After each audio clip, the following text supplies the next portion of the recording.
Everyone, आज के इस वीडियो में हम लोग दोस्तों डीएवी सीबीटी का कंप्लीट सिलेबस के बारे में बात करेंगे दोस्तों, जिसमें पेपर 1 एंड पेपर 2 दोनों शामिल होगा। दोस्तों मैं आपको बता दूं कि ये वीडियो खासकर उन लोगों के लिए ज़्यादा हेल्पफुल होने वाला है जो लोग डीएवी सीबीटी एग्ज़ाम की तैयारी करना चाह रहे हैं या कर रहे हैं, ठीक है ना। तो आप इस वीडियो के अंत तक ज़रूर बने रहेंगे दोस्तों। और इसके साथ ही साथ आपको ये भी बता दूँ कि अगर आप हमारे चैनल को अभी तक सब्सक्राइब नहीं किए हैं तो प्लीज़ चैनल को सब्सक्राइब करके बेल आइकन प्रेस कर लेंगे, ताकि हमारे चैनल पे आने वाला हर एक वीडियोज़ का नोटिफिकेशन सबसे पहले आपको मिल सके। और इसके साथ ही साथ आप हमारे टेलीग्राम चैनल से भी ज़रूर जुड़ जाएंगे दोस्तों, क्योंकि वहाँ पे भी आपको सारा information, message, text message, PDF provide कराई जाती है और आप उन सभी मैसेज, पीडीएफ को सबसे पहले पा सकें, इसलिए हमारे टेलीग्राम चैनल से भी ज़रूर जुड़ जाएंगे। आपको ये बता दूं कि इससे पहले वाले वीडियो में जो मैं प्रीवियस ईयर एग्ज़ाम का जो डिस्कशन किया था, उन क्वेश्चन का भी पीडीएफ आपको टेलीग्राम चैनल पे दे दिया गया है। इसके साथ ही साथ इस सिलेबस का भी पीडीएफ आपको टेलीग्राम पे दे दिया जाएगा, ताकि आप अच्छे से प्रिंट कर पाएँ या फिर अपने कॉपी में लिख पाएँ और इसके अकॉर्डिंग अपनी तैयारी को सुदृढ़ कर पाएँ, मजबूत कर पाएँ। ठीक है दोस्तों, तो चलिए हम लोग वीडियो को स्टार्ट करते हैं। देखिए, आज की इस वीडियो में हम लोग दोस्तों पेपर 1 एंड पेपर 2 दोनों के सिलेबस के बारे में बात करेंगे। लेकिन पहला बात करेंगे हम लोग दोस्तों पेपर 1, क्योंकि आपको पता है कि पेपर 1 एक जनरल पेपर है जो लगभग सभी पोस्ट एंड सभी सब्जेक्ट वालों से यही पूछा जाएगा, ठीक है ना। जिसमें पेपर 1 में दोस्तों पहला पॉइंट होगा आपका, यह पहला सिलेबस है इंग्लिश ग्रामर। अब ये जो इंग्लिश ग्रामर है, ये कोई बहुत टफ इंग्लिश ग्रामर नहीं पूछा जाता है पेपर 1 में, बहुत इजी रहता है। इसको आप कह सकते हैं जनरल इंग्लिश, ठीक है ना। अगर जनरल इंग्लिश पे आपकी पकड़ है तो फिर आपका ये पेपर 1 आराम से निकल जाएगी, ठीक है। इसलिए आप अपना अगर नहीं पकड़ है दोस्तों तो जनरल इंग्लिश पे पकड़ बना लेंगे। इसलिए इंग्लिश ग्रामर पूछी जाएगी, जनरल इंग्लिश।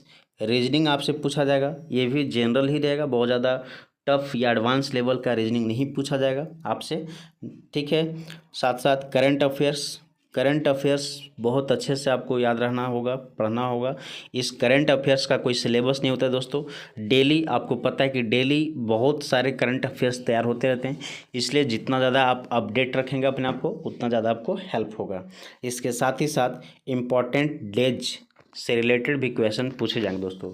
इम्पॉर्टेंट डेज कहने का मतलब मुख्य तिथियाँ, जैसे कोई भी चीज़ भारत कहते हैं ना, महिला दिवस कब मनाया जाता है, तो विश्व अंतर्राष्ट्रीय योगा दिवस कब मनाया जाता है, ऐसे ऐसे बहुत सारी चीज़ें हैं जो इम्पोर्टेंट डेज में आते हैं।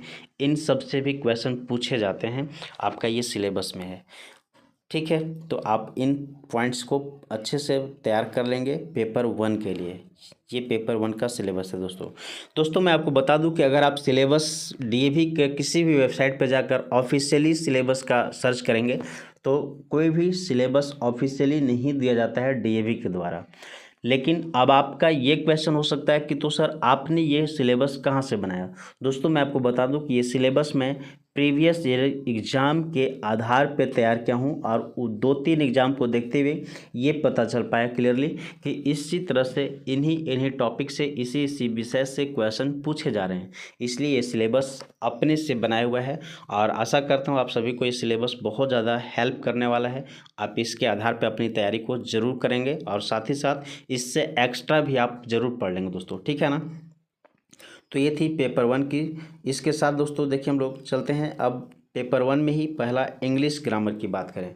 जनरल इंग्लिश की बात किया तो जनरल इंग्लिश में कौन कौन से टॉपिक हैं जिससे क्वेश्चन पूछे जाते हैं।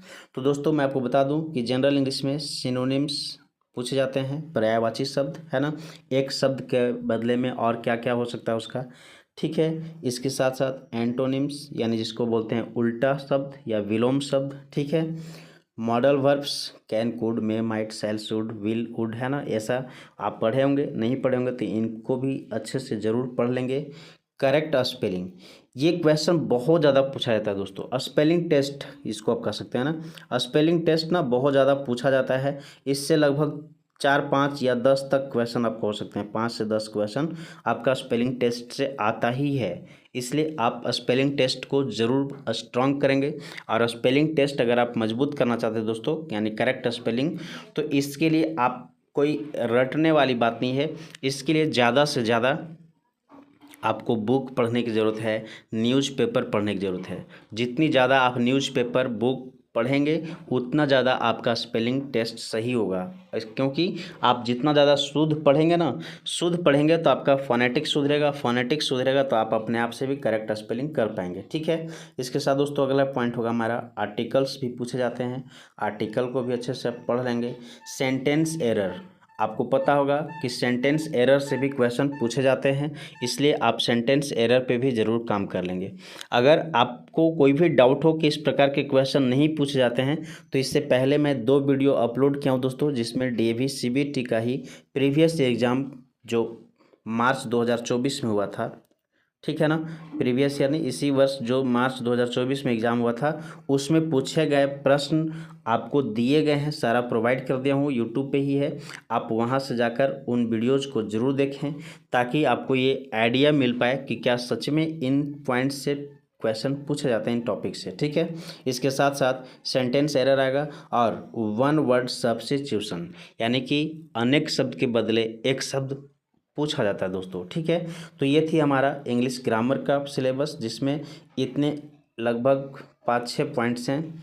ठीक है, और इन पॉइंट से ज़रूर क्वेश्चन पूछे जाते हैं, इन्हीं पॉइंट से लगभग ज़्यादातर क्वेश्चन होते हैं, इसलिए आप इन पॉइंट्स को अगर आप अच्छे से स्ट्रॉन्ग कर पाते हैं तो फिर आपका पेपर 1 का इंग्लिश अच्छे से निकल जाएगा। इसके बाद है दोस्तों अगला पॉइंट रीजनिंग। अब रीजनिंग में देखिए कि कौन कौन से पॉइंट से पूछे जाते हैं।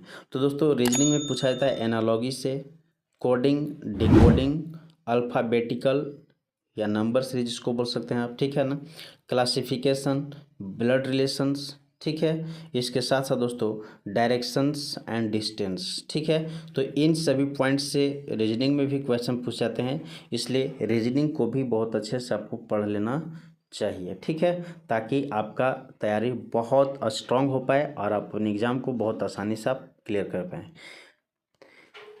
चलिए नेक्स्ट है दोस्तों करंट अफेयर्स। करंट अफेयर्स में जो एग्ज़ाम में पूछे गए थे पिछले बार, उसके आधार पर बता दोस्तों, उसमें पूछा गया था आईसीसी वर्ल्ड कप, क्योंकि आपको पता है कि आईसीसी मेंस वर्ल्ड कप 2023 हुआ था पिछली बार नवंबर महीने में, है ना, नवंबर में, तो उससे क्वेश्चन पूछे गए थे।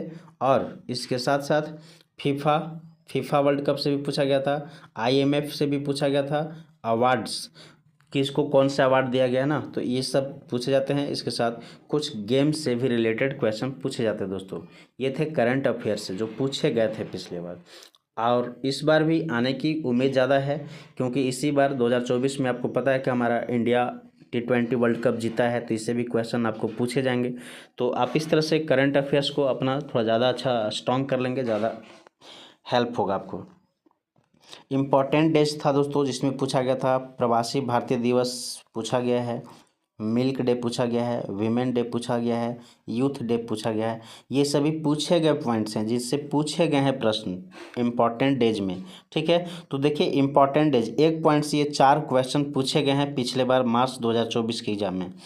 तो इस तरह से आप ये कह सकते हैं कि शायद इस बार भी आपसे ऐसा पूछा जा सकता है। पेपर 2 देखते हैं दोस्तों, ये तो थी पेपर 1 का। तो पेपर 1 बहुत ज़्यादा टफ नहीं होता है, बहुत ज़्यादा इजी भी नहीं होता है। अगर आप अच्छे से थोड़ा बहुत भी पढ़े रहेंगे तो आपका लगभग पेपर 1 तो क्लियर हो जाएगा। मेन समस्याएं कहें तो दोस्तों मुख्य रूप से आपको परेशानी होने वाली है पेपर 2 में अपने सब्जेक्ट रिलेटेड। ठीक है, पेपर 2 जो होगा दोस्तों सब्जेक्ट रिलेटेड होगा, आप जिस सब्जेक्ट से भी अप्लाई कर रहे होंगे।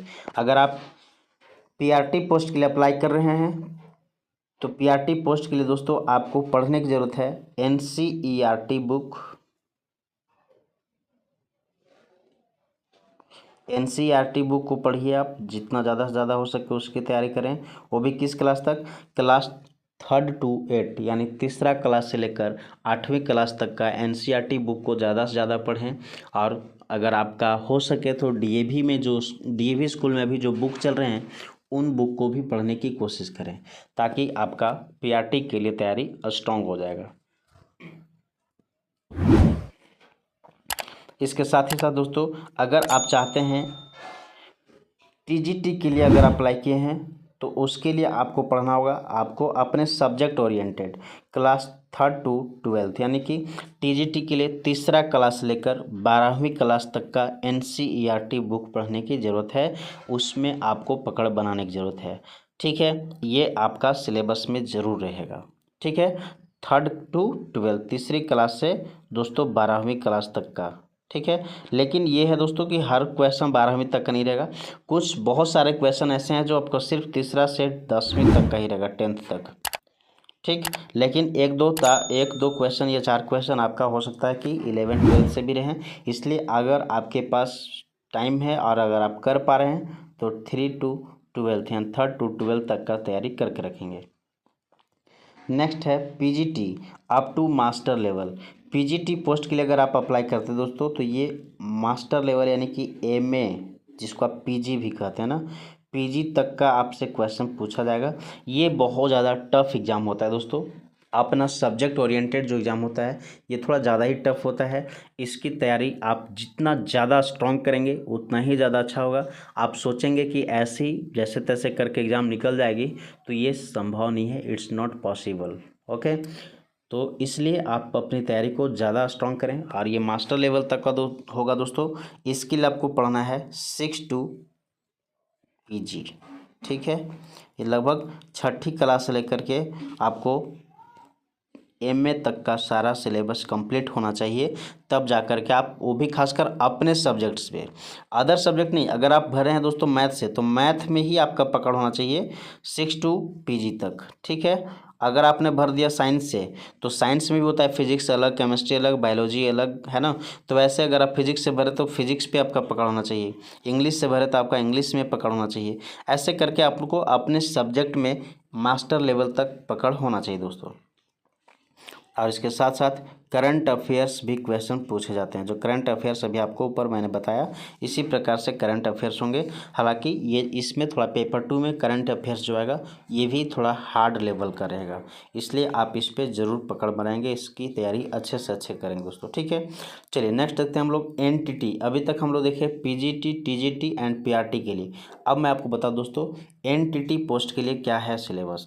एनटीटी के लिए आपको बता दूं, एनटीटी पेपर 2 के लिए इसका सिलेबस है। अगर आप एनटीटी के लिए कर रहे हैं तो आपको पता है कि ये मदर टीचर की बात होती है। इसमें आपको साइकोलॉजी पढ़ना पड़ेगा, इसके लिए आपको सीडीपी पढ़ना होगा बहुत ज़्यादा अच्छे से।